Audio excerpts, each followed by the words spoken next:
ॐ सर्वधर्मस्थापकस्त्वं सर्वधर्मस्वरूपकः आचार्याणां महाचार्यो रामकृष्णाय ते नमः।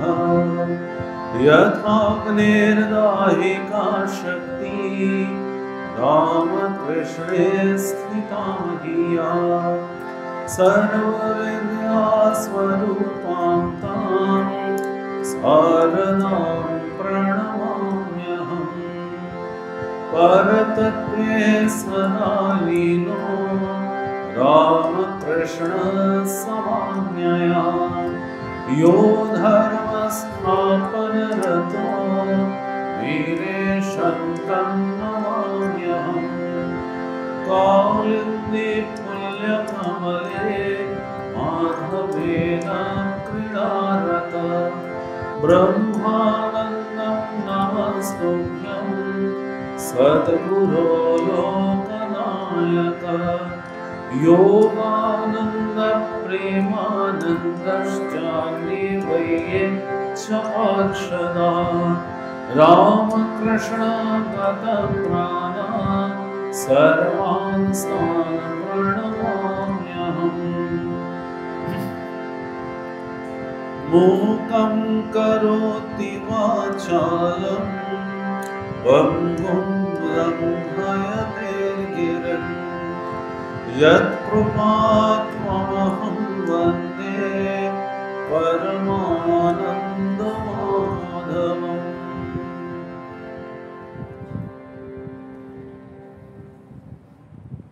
আলোচনা এবার শুরু করছি।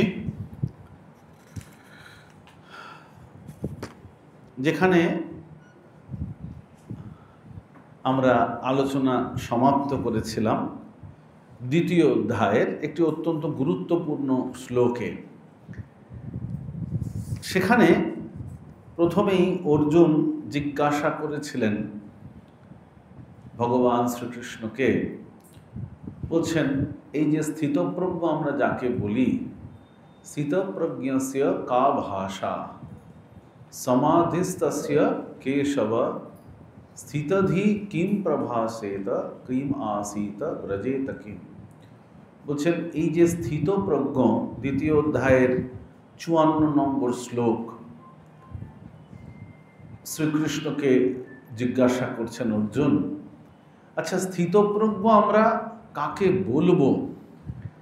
স্থিতপ্রজ্ঞ শব্দটি যদি আমরা একটু বিশ্লেষণ করি, স্থিত প্রজ্ঞা যার, অবশ্যই এটি বহুব্রীহি সমাস, এমন একজন মানুষ যার প্রজ্ঞা স্থিত, কোনো বিচ্যুত হয় না, এমন মানুষের প্রজ্ঞা।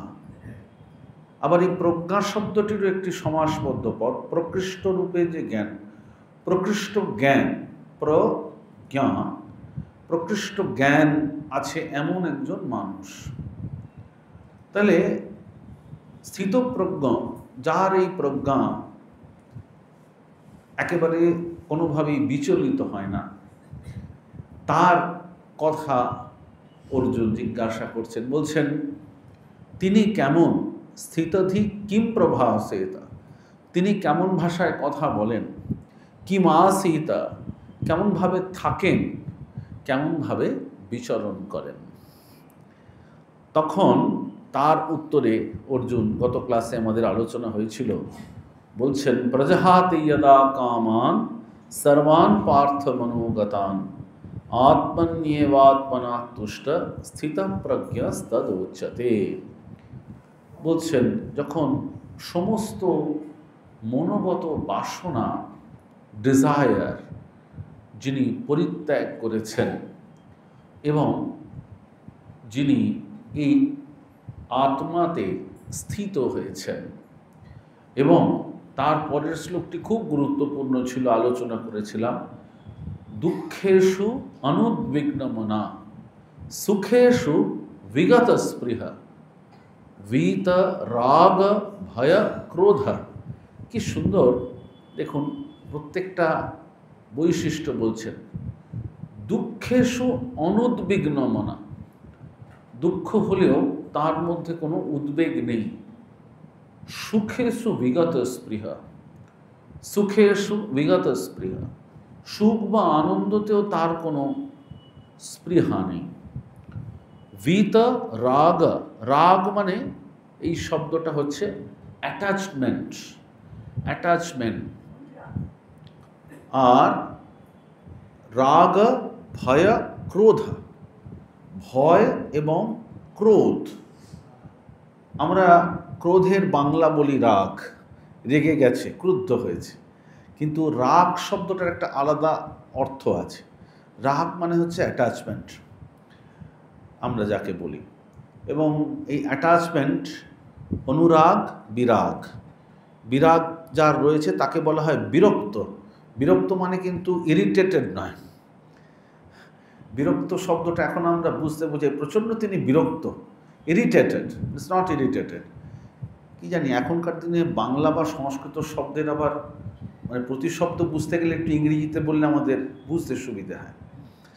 বিরক্ত মানে কিন্তু হি ইজ নট ইরিটেটেড, মানে যদি আক্ষরিক অর্থে বুঝতে হয়। তুরীয়ানন্দজি জীবনীতে আছে, বলছেন বিরক্তদের ঝাড়ি, মানে জঙ্গল, ঝাড়ি মানে হচ্ছে জঙ্গল। তো সেই ঝাড়ি বা জঙ্গলের মধ্যে নাঙ্গল বা এইসব জায়গায় তুরীয়ানন্দ যখন তপস্যা করছেন, বলছেন লোকালয় থেকে বহু দূরে বিরক্তদের ঝাড়িতে তিনি থাকতেন, যাদের অ্যাটাচমেন্ট থেকে তারা আনঅ্যাটাচড, এরকম মানুষ সেখানে। বলছেন ভীত রাগ ভয় ক্রোধ, যার অ্যাটাচমেন্ট চলে গেছে, যার আসক্তি চলে গেছে। অ্যাটাচমেন্টের সুন্দর প্রতিশব্দ সংস্কৃত শব্দ আসক্তি, তার চলে গেছে, এবং ভয় এবং ক্রোধ এইগুলি তার নেই। তিনি হচ্ছেন স্থিতধীর মুনি, মুনির উচ্চতে। এই নিয়ে আমরা আলোচনা করেছিলাম। শ্রীরামকৃষ্ণ, শ্রী শ্রীমা, স্বামীজি, তাদের জীবন যদি দেখি বহু ঘটনা রয়েছে।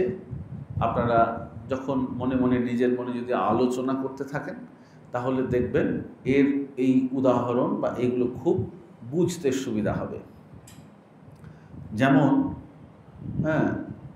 মায়ের জীবনে দেখুন, মা বলছেন যে দুটো শব্দ বই তো নয়। একজন খুব রেগে গেছে, মায়ের কথায় পড়বেন। বলছেন যে একজন মহিলা খুব রেগে গেছে, বলছেন অত রাগ ভালো নয়, মানুষের তো কথা, দুটো শব্দ বই তো নয়। মানে দেখুন, এবং মা বলছে যে সহ্যের সমান গুণ নাই, সন্তোষের সমান ধন নাই। এসব মায়ের খুব সুন্দর কথা। মায়ের জীবন একেবারে এটার প্রকৃষ্ট উদাহরণ। মাকে একজন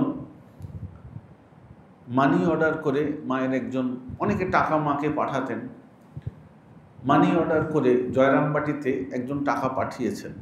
এই যে বলছেন না ভীত রাগ, মানি অর্ডার করে কেউ কিছু টাকা পাঠিয়েছেন, তো মা টাকাটা রিসিভ করলেন,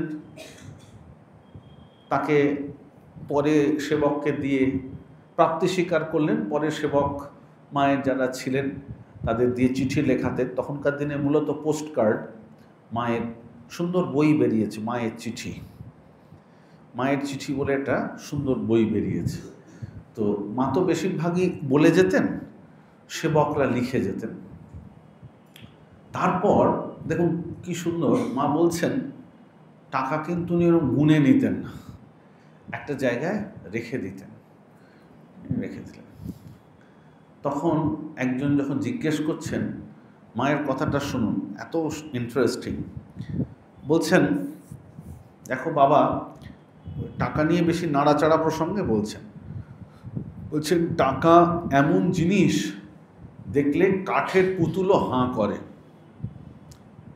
চাকি করতে পারে না এমন কাজ নেই। চাকি মানে হচ্ছে কয়েন্স, চাকি করতে পারে না এমন কাজ নেই। সো মানে এবার ভাবুন, এই হচ্ছে এই যে বলা হচ্ছে না অ্যাটাচমেন্ট, আসক্তি শূন্যতা। এরকম বলা হয় যে একজন মানুষের জীবনে ছোট ছোট জিনিস থেকে তাকে বোঝা যায়। মথুরবাবু ওই ঠাকুরকে কিছু টাকা দিতে এসেছেন, আপনারা জানেন, ঠাকুর তাকে তেড়ে গেলেন। লক্ষ্মীনারায়ণ মারোয়াড়ি ঠাকুরকে কিছু টাকা দিতে এলেন, হ্যাঁ, বলছেন আমার মাথায় যেন কেউ করাত চালিয়ে দিল।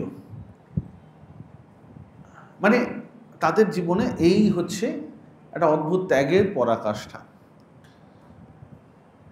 এই হচ্ছে রাগ, ভয় এবং ক্রোধ। 57 নম্বর শ্লোক, অর্থাৎ এখন আমরা আলোচনা করছি কি? স্থিতধী, স্থিতপ্রজ্ঞ। ইয় সর্বত্রানভিস্নেহ তত্তৎ প্রাপ্য শুভাশুভম নাভিনন্দতি ন দ্বেষ্টি তস্য প্রজ্ঞা প্রতিষ্ঠিতা। বলছেন আবারও এই একই কথা, যার স্নেহ বলতে আলাদা করে কিছু নেই। আপনারা সামনে এসে বসতে পারেন। বলছেন অনভিস্নেহ, যার আলাদা করে কিছু স্নেহ নেই। সাধারণভাবে মানুষের একটা মমত্ব বোধ থাকে পুত্র পৌত্রাদির ওপর। তার অনেক সময় বাড়িতে অনেক পোষ্য থাকেন, গবাদি পশু থাকেন। আপনারা দেখবেন মানুষের একটা অদ্ভুত তাদের প্রতি মমত্ববোধ থাকে। এই মমত্ববোধ বা স্নেহবোধ, এটা খারাপ বলা হচ্ছে না অবশ্যই, কিন্তু একটা অ্যাটাচমেন্ট যদি থাকে, সেটা সত্যি কথা বলতে গেলে কি সাধন পথের প্রতিবন্ধক। কথাটা শুনতে কীরকম মনে হবে আমি একটু পরিষ্কার করে বলছি। আসলে শ্রীরামকৃষ্ণদেব আমাদের খুব সহজ করে বুঝিয়েছেন। বলছেন ঠাকুর বিচারের কথা বলেছিলেন। ঠাকুর বলছেন বিচার করতে হয়। কি বিচার? বলছেন এই দেহেই বা কি আছে। মানুষের দেহকে যদি দেখা যায়, তাহলে এই মানুষের দেহের মধ্যে তো এই ঠাকুর বলছেন দেখবেন যে এই কফ, কৃমি, রক্ত, মজ্জা এই সব রয়েছে। মানুষ ভগবানকে ভুলে গিয়ে এই দেহে ভীষণ আবদ্ধ হয়ে পড়ে। এই দেহের উপযোগিতা নেই, শ্রীরামকৃষ্ণদেব কিন্তু এ কথা বলছেন না কখনোই। শ্রীরামকৃষ্ণদেব বলছেন আমাদের এই দেহ, মনুষ্য দেহ, তার সবথেকে ভালো উপযোগ হতে পারে যদি সেটি ভগবত পথে ভগবানকে পাওয়ার দিকে আমাদের এই দেহটি নিমজ্জিত হয় বা এই দেহটি সমর্পিত হয়। এখন এই দেহ আমাদের সাধন ভজন বা জীবনের যে পরম উদ্দেশ্য তার জন্য, সেই কারণেই কিন্তু আমাদের দেহের যত্ন নেওয়া উচিত। তা না হলে দেহে যদি আমরা আবদ্ধ হয়ে পড়ি, সেটা আমাদের পক্ষে একটা কিন্তু প্রতিবন্ধকতা সৃষ্টি করবে। এই ধরনের একটা বিচার করা ঠাকুর বলছেন। এইরকম বিভিন্ন সম্পর্কে আমরা যুক্ত হই। আমাদের এই সম্পর্কগুলি শ্রীরামকৃষ্ণদেব আমাদের বোঝাচ্ছেন। বলছেন সংসারে থাকবে যেন সেই বাবুর বাড়ির দাসী।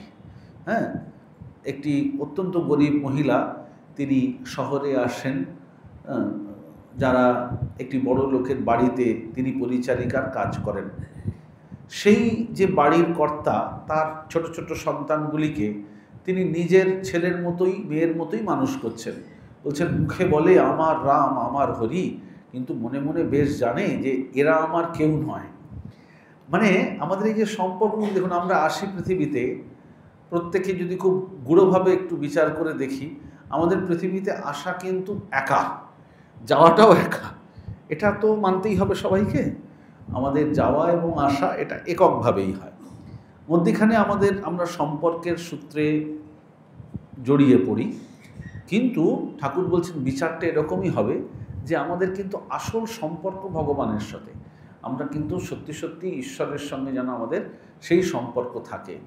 বাকি আমরা যতদিন সংসারে আছি এগুলো থাকবে বই কি, এগুলোকে অস্বীকার করতে ঠাকুর সবসময় বলছেন না, কিন্তু বলছেন ওই যে বলে মুখের বলে আমার রাম, আমার হরি, কিন্তু ভেতরে জানে আমার আসল সম্বন্ধ কার সঙ্গে। এইরকম বিচার করার কথা বলা হচ্ছে। সেই জায়গা থেকে স্নেহের কথা বলা হচ্ছে। অনভিস্নেহ, আলাদা করে কোনো স্নেহ বা অ্যাটাচমেন্ট যার নেই, তিনি শুভ বা অশুভ কোনো কিছু বিষয় পেয়েও তিনি কখনো আনন্দিতও হন না, রেগেও যান না। সেই ঠাকুরের গল্পে আছে না, আপনাদের মনে থাকবে, রামের ইচ্ছা। হ্যাঁ, সেই গল্পটি আর বলছি না, পুনরুক্তি করছি না। হ্যাঁ, বলছেন এই রামের ইচ্ছা এটা হলো, আবার রামের ইচ্ছা আমাকে ধরে নিয়ে গেল। এটা কিন্তু দেখুন মুখের কথা নয়, it is very very extremely difficult to practice. তার এইরকম প্র্যাকটিস করে করে এরকম একটা অবস্থায় এই ঠাকুর যার কথা বলছেন, এরকম অভ্যাসযোগের দ্বারা কিন্তু তিনি সেই অবস্থা প্রাপ্ত হয়েছিলেন। এটা খুব সাধারণ অবস্থা নয়। হ্যাঁ, একেবারে এক অদ্ভুত নির্ভরতা, ভগবানের ওপরে এক অদ্ভুত নির্ভরতা। স্বামীজি একবার বলছেন, স্বামীজির জীবনে খালি দেখুন, রাজা মহারাজের জীবনে কি অদ্ভুত ভগবত নির্ভরতা। শিকাগোতে যাবার আগে, খুব সংক্ষেপে বলছি, তো বড় হয়ে যায় বলতে গেলে, শিকাগোতে যাবেন না এই নিয়ে স্বামীজির সন্দিহান। স্বামীজির যারা ভক্তরা, সাউথ ইন্ডিয়ান মাদ্রাজি ভক্তরা টাকা পয়সা তুললেন, প্রথমে স্বামীজি বললেন এটা গরিবদের মধ্যে দিয়ে দাও। And finally he receive the permission from Sri Ramakrishna. Thakur তাকে দেখাচ্ছেন পশ্চিম দিকে যাওয়ার জন্য, ইঙ্গিত করছেন। আমি খালি বলছি, এই দেখুন নির্ভরতা, যার কথা এখানে বারবার বলা হচ্ছে, ভগবত নির্ভরতা কীরকম। তাতেও তার মন সন্তুষ্ট না। তখন মাকে চিঠি লিখলেন, তারপরে চিঠির উত্তর আসছে, তখন স্বামীজি বলছেন এতক্ষণে সব ঠিক হলো। ডিপেন্ডেন্স, তারপরে আমেরিকাতে গিয়ে সেই সব ঘটনা আপনারা জানেন, সেখানে কত প্রতিকূলতা, তার কাগজপত্র সব চুরি হয়ে গেল। তারপর ব্রিজি মেডো, সেখানে গিয়ে তিনি অতিথি হলেন ব্রিজি মেডোতে। তারপরে সেইখান থেকে ফেরা, শিকাগোতে কি চূড়ান্ত অবস্থা। যখন তাকে মিসেস হেল দেখেছেন, মানে কেট স্যানবর্ন এর বাড়ি, মিসেস হেল যখন তাকে দেখছেন প্রথমবার জানলা খুলে, আপনারা সেই বর্ণনা পড়বেন, কি অসাধারণ। মিসেস হেল বলছেন যে বসে আছেন রাস্তার ওপরে, at that very moment he completely surrendered god. যখন হেল বেরিয়ে এলেন, পরবর্তীকালে যিনি স্বামীজির মাদার চার্চ, তিনি বেরিয়ে এলেন। বেরিয়ে এলে ক্রিস্টোফার ইসারুডের একটা সুন্দর বই আছে, ইসারুডের লেখা আছে, বিউটিফুল রাইটিং। তো বলছেন হেল যখন তাকে প্রশ্ন করছেন, হোয়াট ওয়াজ দ্য কোয়েশ্চেন, বলছেন আপনি কি এই পার্লামেন্ট অফ রিলিজনের একজন প্রতিনিধি? বলছেন ওই অভুক্ত শরীর, ক্ষুধার্ত শরীর, সেই অবস্থাতেও একটা এত সুন্দর ইংরেজিতে স্বামীজি উত্তর দিয়েছেন তাকে, ভেরি চেস্ট। ওই প্রথম শব্দেই হেল ওয়াজ ভেরি ভেরি ইমপ্রেসড। তারপরের ঘটনা, পরেরটা ইতিহাস। বলছেন তাকে দেখেই মনে হচ্ছিল তিনি সম্পূর্ণভাবে ভগবানের উপরে শরণাগত হয়ে রাস্তার উপরে বসে পড়েছেন। কেন? ওইখানে যে অঞ্চলটা ছিল, জার্মান কিছু লোকের বাস ছিল। মর্মস্পর্শী এই বর্ণনা, খুব ডিটেল রেকর্ডিং, মানে খুব ডিটেল রিপোর্ট আছে, আপনারা যাদের ইন্টারেস্ট আছে পড়বেন। স্বামীজি ভিক্ষা করার চেষ্টা করেছিলেন, খেতে না পেয়ে। ওই শিকাগোতে ভিক্ষা দেয় না ওখানে ভিখারিদের, ওই এলাকাতে তাকে তাড়িয়ে দিয়েছে এইরকম। তো this is what is called শরণাগতি। যাই হোক, বলছেন তিনি কীরকম, বলছেন যিনি কোনো কিছু ব্যাপারে তার আনন্দও নেই, তার দুঃখও নেই। দুঃখ এবং যন্ত্রণা, তার থেকে বেরিয়ে যাওয়ার সহজ উপায় হচ্ছে আনন্দ এবং দুঃখ তার পারে যাওয়া, এটি বারবার বলা হয়। তারপর দেখুন বলছেন যদা সংহরতে চায়ম কুর্বঙ্গানেব সর্বশঃ ইন্দ্রিয়াণীন্দ্রিয়ার্থেভ্যঃ তস্য প্রজ্ঞা প্রতিষ্ঠিতা বিষয়া বিনিবর্তন্তে নিরাহারস্য দেহিনা রসবর্জম রসোপ্যস্য পরম দৃष्ट्वा নিবর্ততে। বলছেন যে যখন কচ্ছপের যে অঙ্গসমূহ, যেরকম কচ্ছপ তার ওই যে শেলটা আছে, কচ্ছপের যে শরীরটা, খোলটা, তার দুটো অংশ আছে, ওটা কিন্তু শুধু ওপরের অংশ না, মনে রাখবেন। কচ্ছপ যখন তার হাত পা পুরো ভেতরে ঢুকিয়ে নেয়, একটা ঠিক বক্সের মতো, হ্যাঁ, একটাকে বলে ক্যারাপেস আর একটাকে বলে প্লাস্ট্রন, দুটো আছে। কচ্ছপ তার মধ্যে পুরো শরীরটাকে ঢুকিয়ে নেয়, এবং ওই যে তার অংশটা শরীরের, ওটা কিন্তু তার শরীরের একটা অংশ।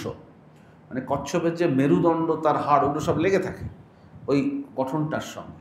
সেই জন্যই খুব সহজে যেহেতু এটা তার শরীরের অংশ, সে ঢুকিয়ে নেয়। যে ঠিক সেই রকমভাবে যিনি রিট্র্যাক্ট, প্রত্যাহার করে নিতে পারেন, এই প্রত্যাহারের যে অপূর্ব শক্তি, আমি আর আলাদা করে, এখানে শ্রীধর টিকাটা খুব সুন্দর, আমি সেখানে আর আলাদা করে সেই জায়গাটা পড়ছি না। বলছেন বিষয়া বিনিবর্তন্তে, এই বিষয় ভোগে এই অসমর্থ হয়ে, নিবৃত্ত হয়ে যারা ভগবানের দিকে যায় এবং ভগবানকে দেখে তাদের এই বিষয় রস, এটি যথার্থ অর্থেই নিবৃত্ত হয়, নাশ হয়।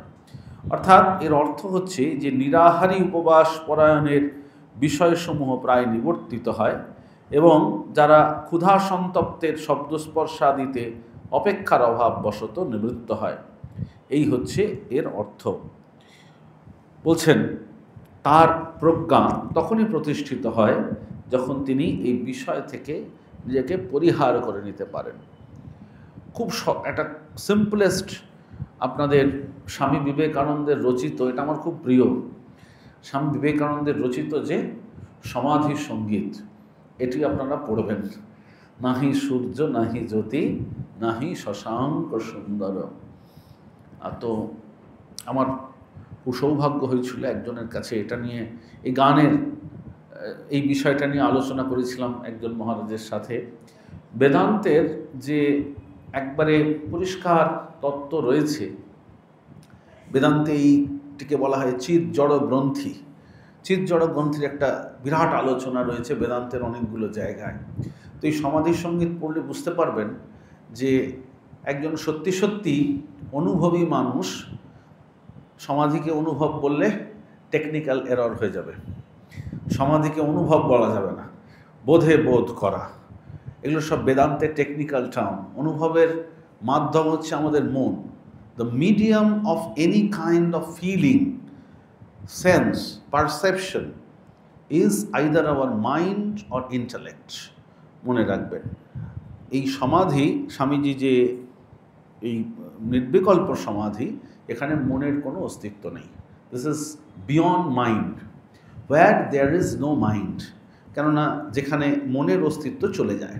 যাই হোক, এই যে বলছেন বিষয় থেকে ধীরে ধীরে ধীরে ধীরে নিবৃত্ত হয়ে যাওয়া, স্বামীজির গানটা মনে করুন।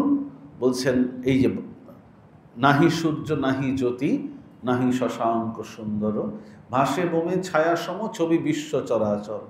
ধীরে ধীরে তার মনটা যখন নিবৃত্ত হচ্ছে, তখন এই সমস্তগুলো ছায়ার মতো দেখা যাচ্ছে। তারপরে বলছেন এই গাছপালা ধীরে ধীরে ছায়া দল মহালয়ে প্রবেশিল, আস্তে আস্তে সেটাও মার্জ হয়ে যাচ্ছে। তখন বলছেন বহে মাত্র আমি আমি, এই ধারা আইনেস, এই আইনেসটাই হচ্ছে লাস্ট আই, একটা যে বৃত্তি, অহম বৃত্তি, এটাই চিৎজড় গ্রন্থির অবস্থার কথা, অহম বৃত্তি। তারপর বলছেন সে ধারাও বন্ধ হলো, এবং দ্যাট বৃত্তি বহে মাত্র আমি আমি, এই ধারা অনুক্ষণ, সে ধারাও বন্ধ হলো, শূন্যে শূন্য মিলাইল। একেবারে পরিষ্কার, এখানেই পরিষ্কার। বিষয় থেকে আস্তে আস্তে মন উপরত হয়ে গিয়ে যখন মিশে যাচ্ছে, বলছেন অবাং মনস্য গোচরম। স্বামীজি মন শব্দটা উল্লেখ করলেন না, বললেন বোঝে প্রাণ বোঝে যার।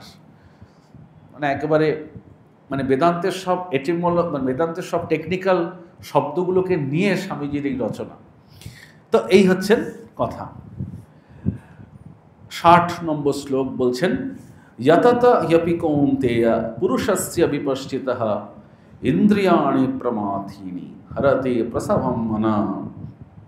বলছেন মোক্ষ লাভে যত্নমান বিবেকী পুরুষের মন, তাও ইন্দ্রিয়গুলি তাকে প্রবলভাবে বিক্ষুব্ধ করে। এ তো একেবারে সাধন অবস্থার কথা। কয়েকটি বই আমি প্রায়ই বলে থাকি, পুনরুক্তি দোষ হয় না এসব ক্ষেত্রে বললে। ধর্ম প্রসঙ্গে স্বামী ব্রহ্মানন্দ এবং পরমার্থ প্রসঙ্গ, এই দুটি বইতে খুব বিস্তারিত আলোচনা আপনারা পাবেন এই বিষয়ে। অনেক বইতে আছে, কিন্তু খুব সহজভাবে বিরজানন্দজির পরমার্থ প্রসঙ্গ এবং রাজা মহারাজের ধর্ম প্রসঙ্গে স্বামী ব্রহ্মানন্দ, খুব সুন্দর ডিটেল আলোচনা রয়েছে। অর্থাৎ অর্জুনও শ্রীকৃষ্ণের কাছে বলবেন যে আমার মন যেন দুরন্ত অশ্বের মতো ছুটে বেড়াচ্ছে। হ্যাঁ, তখন তাকে ভগবান বলবেন যে তুমি দৃঢ় করে ধরে রাখো মনটাকে, বল প্রমাথি বলবৎ দৃঢ়ম ইত্যাদি। অভ্যাস না তু কৌন্তেয় বৈরাগ্য না চ গৃহ্যতে। বলছেন এই দুরন্ত একটা অশ্বের মতো যে মন, তাকে সামলাবো কী করে? ভগবান বলছেন ভেরি প্র্যাকটিক্যাল, ভগবান বলছেন যে অভ্যাস না তু কৌন্তেয়, অভ্যাস। এবার আমি আপনাদের ওই ধর্ম প্রসঙ্গে আর এই দুটো বইয়ের কথা বললাম, রাজা মহারাজ খুব practical as well as technical discussion করেছেন। দেখবেন কীরকম করে করতে হয়, কতক্ষণ বসতে হবে, বসলে কীরকম কীরকম চিন্তা আসবে, first level of thought, first layers of thoughts, তাকে কি করে অ্যাড্রেস করবেন, আবার একটা সেকেন্ড লেয়ার কি করে অ্যাড্রেস করবেন। এইরকমভাবে স্বামীজিও এই রাজযোগে আলোচনা করেছেন। বলছেন সূক্ষ্ম গেলে সূক্ষ্মতর এসে আক্রমণ করে, সূক্ষ্মতর গেলে সূক্ষ্মতম এসে আক্রমণ করে। This struggle is endless, this struggle is endless unless and until, ওই যে বললাম আমরা সেই অবস্থায় পৌঁছচ্ছি। রাজা মহারাজ বলছেন ধরে বসতে হবে। বলছেন দীর্ঘ সময় করে গেলে দেখবেন প্র্যাকটিস 3-4 ঘন্টা টানা বসলেও কিন্তু আর কোনো কষ্ট হবে না, but you have to go on practising. এইরকম সব আলোচনা আছে। তো বলছেন কি যে যারা ইন্দ্রিয় সংযম করছেন তাদেরও কিন্তু এই যাকে বলে ভগবানের দিকে যাওয়ার চেষ্টা করছেন, এই ইন্দ্রিয়ের প্রবল যে প্রভাব, এটা তাদেরকে বিচলিত করে। এখন কেন এই ইন্দ্রিয়ের প্রভাব? এই ইন্দ্রিয়ের প্রভাবের কারণ হচ্ছে খুব সহজ, কারণ হচ্ছে আমাদের জন্মান্তরে যে সংস্কার, জন্মান্তরে আমাদের প্রচুর সব কর্ম করা আছে। ব্যাপারটা হচ্ছে আমরা সেগুলো জানি না। ভগবান অর্জুনকে বলেছেন বহুনি মে ব্যতীতানি জন্মানি তব চার্জনা, তুমি ভুলে গেছো, আমার মনে আছে। বহুনি মে ব্যতীতানি, তোমার অনেকগুলি জন্ম অতীত হয়েছে, তো সেখানে কি কি হয়েছে তোমার জানা নেই, কিন্তু আমি জানি। গিরিশ ঘোষ স্বামীজিকে প্রশ্ন করেছিলেন যে তুমি যে রাজযোগে বলেছো জন্মান্তর আছে, তা তুমি নিজে কিছু জানো? স্বামীজি বলেছিলেন হ্যাঁ জানতে পারি, জানিও, কিন্তু ডিটেলস বলবো না। গিরিশবাবুকে ঠিক তেমনই উত্তর দিয়েছি, জানতে পারি জানিও, কিন্তু ডিটেলস আপনাকে বলবো না। যাই হোক, এবার সেখানেও দেখুন জন্মেতে আমাদের যেসব সংস্কারগুলো হয়ে আছে, সেই সংস্কারের হাত থেকে এক জন্মের ব্যাপার নয়, এটা পরিষ্কার বোঝাই যায়। বিভিন্ন সময় এই ইমপ্রেশনগুলো হয়ে আছে। এটা নিয়ে মডার্ন যে নিউরোসায়েন্স খুব ডিপ স্টাডি করেছে। পাশ্চাত্যে এটা নিয়ে ওখানকার একটা শব্দ আছে রিইনকার্নেশন থিওরি। প্রচুর পাশ্চাত্য গবেষক নিউরোসায়েন্টিস্ট এটা নিয়ে কাজ করছেন, এখনও কাজ করছেন। এখন এসব নতুন শব্দ বেরিয়েছে, পাস্ট লাইফ রিগ্রেশন, এসব শব্দ খুঁজে পাবেন এখনকার নিউরোসায়েন্সে। তো এরকম সব ব্যাপার। তো তাই বলছেন এই সংস্কারগুলো এমনই, এগুলি আমাদেরকে প্রবৃত্ত করে। মহর্ষি পতঞ্জলি এইগুলিকে একটি শব্দবন্ধে বলছেন ভোগ বাসনা। ভোগ বাসনা, মানুষের মধ্যে এই মনের যে ভোগ বাসনা থাকে, এগুলি আমাদেরকে কর্মে নিবৃত্ত করায়। এবং ইন্দ্রিয়গুলি সেই কারণেই প্রচণ্ড বিভিন্ন সময় আমাদের হাতের বাইরে চলে যায়। স্বামীজি আমাদের এই মনের অবস্থাটাকে একটা চমৎকার উপমা দিয়ে বুঝিয়েছেন। বলছেন ভাবো একটি বানর, বলছে সেই বানর সে স্বাভাবিকভাবেই ছটপটে, বানরের যেরকম স্বভাব, এই ডাল থেকে ওই ডালে লাফিয়ে লাফিয়ে ছুটে বেড়ায়। বলছেন এইবার কেউ তাকে খানিকটা মদিরা পান করিয়ে দিল, এবার তার অবস্থাটা আরও অসুবিধাজনক হয়ে গেল, নেশাগ্রস্ত। তারপর তাকে একটি বৃশ্চিক এসে কামড়ালো, এবার তার যন্ত্রণায় তার অবস্থা খারাপ। তারপরে তার ঘাড়ে একটি ভূত ভর করল। এখন বলছেন আমাদের মন স্বাভাবিকভাবেই চঞ্চল, তারপরে এই বিষয়, এই এত কিছু রয়েছে, রূপ, রস, শব্দ, গন্ধ, স্পর্শ, অ্যাটাচমেন্ট, তারপর তার মধ্যে এই রাগ, দেশ, এইসব আসে, সেটা তাকে কামড়ায়। তারপরে অহংকার রূপী ভূত তার উপরে চেপে বসে। এবার ভাবো এই মনকে নিয়ন্ত্রণ করা কত কঠিন। ঠাকুর বলছেন মনমত্ত করি, কিন্তু এর কি কোনো উপায় নেই? উপায় আছে। It's very simple and again difficult. খুব সহজ, আবার খুব অসুবিধাজনকও বটে। কিছুই নয়, এটা হচ্ছে ভগবান বলছেন প্র্যাকটিস। এবং স্বামীজির পুরো এই রাজযোগের আলোচনা আপনি দেখবেন, রাজযোগের এখানে খুব সুন্দর আলোচনা, কনসেন্ট্রেশন, এইসব নিয়ে স্বামীজি চমৎকার আলোচনা করেছেন, কীরকমভাবে এই মনকে নিজের বশে আনা যায় এইটা নিয়ে। যাই হোক, আমাদের সময় শেষের দিকে যাচ্ছে, এখন আমাকে থামতে হবে। 61 নম্বর শ্লোক বলেই থেমে যাচ্ছি। বলছেন তানি সর্বাণি সংযম্য যুক্ত আসিত মৎপরঃ বশে হি যস্য ইন্দ্রিয়াণি তস্য প্রজ্ঞা প্রতিষ্ঠিতা।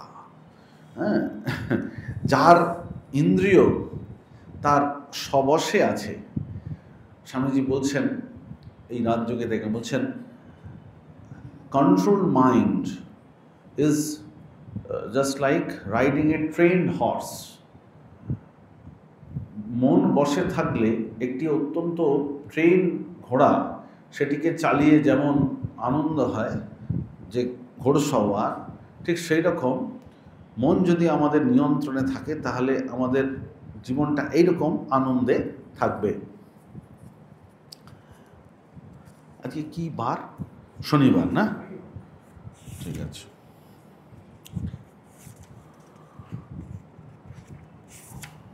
একটা মায়ের গান করি।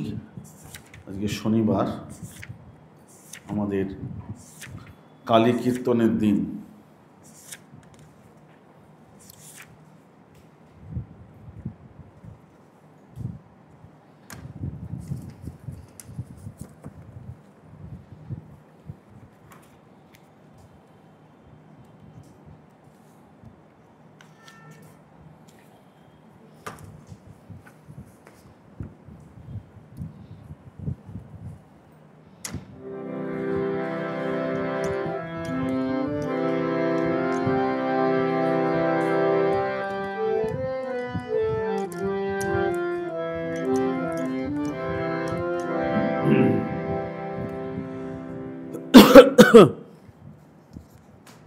ঠাকুরের এই গানটা খুব প্রিয় ছিল, এইটা করি।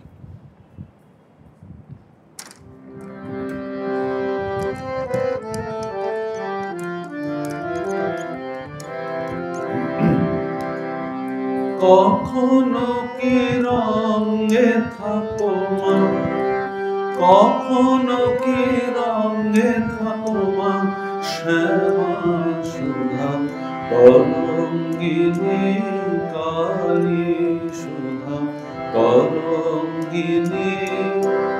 কখনো কি রঙে থাকো মা, কখনো কি রঙে থাকো মা, শ্যামা সুধা তরঙ্গিনী কালী সুধা তরঙ্গিনী। তুমি রঙে ভঙ্গে অভঙ্গে অঙ্গে ভঙ্গ দাও জননী, তুমি রঙে ভঙ্গে অভঙ্গে অঙ্গে ভঙ্গ দাও জননী, শ্যামা সুধা তরঙ্গিনী কালী সুধা তরঙ্গিনী শ্যামা।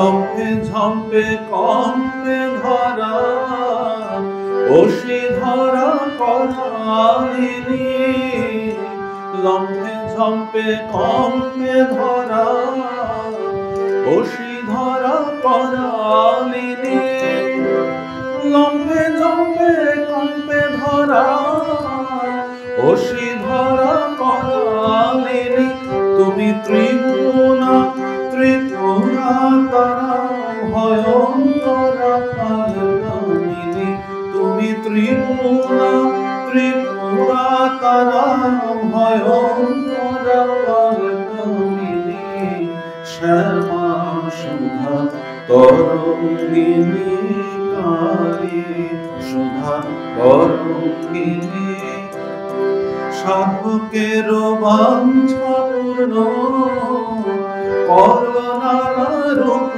ধারিণী, সাধকের বাঞ্ছা পূর্ণ করুণালা রূপ ধারিণী, সাধকের বাঞ্ছা পূর্ণ করুণালা রূপ ধারিণী, কবু কমলে কমলে নাচমা পূর্ণ ব্রহ্ম সনাতনী, কবু কমলে কমলে নাচমা পূর্ণ ব্রহ্ম সনাতনী, শ্যামা সুধা তরঙ্গিনী কালী, সুধা তরঙ্গিনী, কখনো কি রঙে থাকো মা, কখনো কি রঙে থাকো মা, শ্যামা সুধা তরঙ্গিনী, তুমি রঙে ভঙ্গে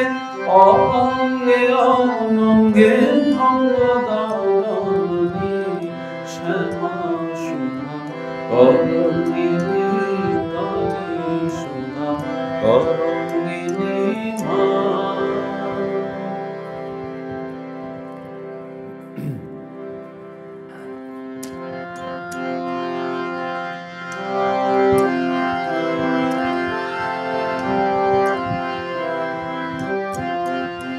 Rama Krishna Sharanam, Rama Krishna Sharanam, Rama Krishna Sharanam, Sharanam, Jai Jai Rama Krishna Sharanam, Rama Krishna Sharanam, Rama Krishna Sharanam, Sharanam, Prabhu Kripahi Kevalam, Kripahi Kevalam, Kripahi Kevalam, Sharanam, Prabhu Kripahi Kevalam, Kripahi Kevalam, Kripahi Kevalam, Sharanam, Jai Jai Rama Krishna Sharanam, Rama Krishna Sharanam,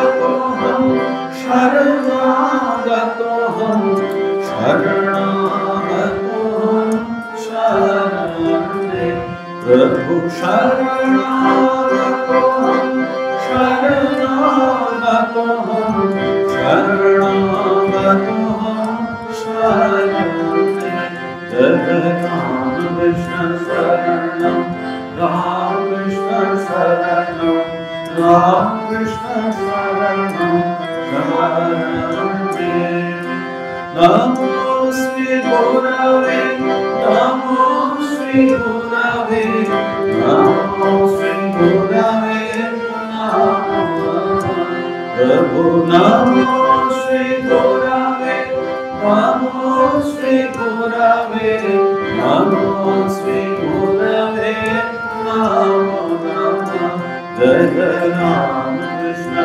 Sharanam, Rama Krishna Sharanam, Rama Krishna Sharanam, Sharanam, Rama Krishna, Rama Krishna, Jaya Jaya Rama Krishna, Rama Krishna, Rama Krishna, Jaya Jaya Rama Krishna, Rama Krishna, Rama Krishna, Jaya Jaya Rama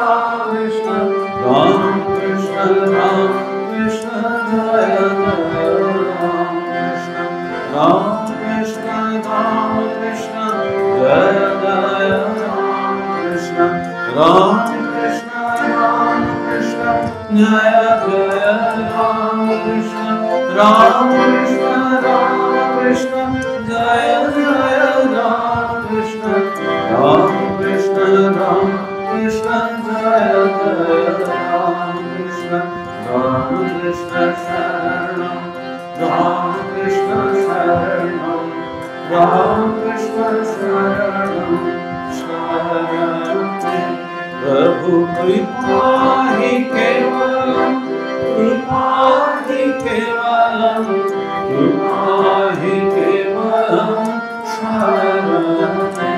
प्रभु कृपा ही केवलम, कृपा ही केवलम, कृपा ही केवलम शरणे। जय जय राम कृष्ण शरणम, राम कृष्ण शरणम, राम कृष्ण शरणम शरणे। प्रभु राम कृष्ण शरणम, राम कृष्ण शरणम, राम कृष्ण शरणम शरणे। ओम शांति शांति शांति। हरि ओम तत्सत्। श्री राम कृष्णार्पणमस्तु। जय श्री गुरु महाराज जी की जय। जय महामाई की जय। जय स्वामी जी महाराज जी की जय। जय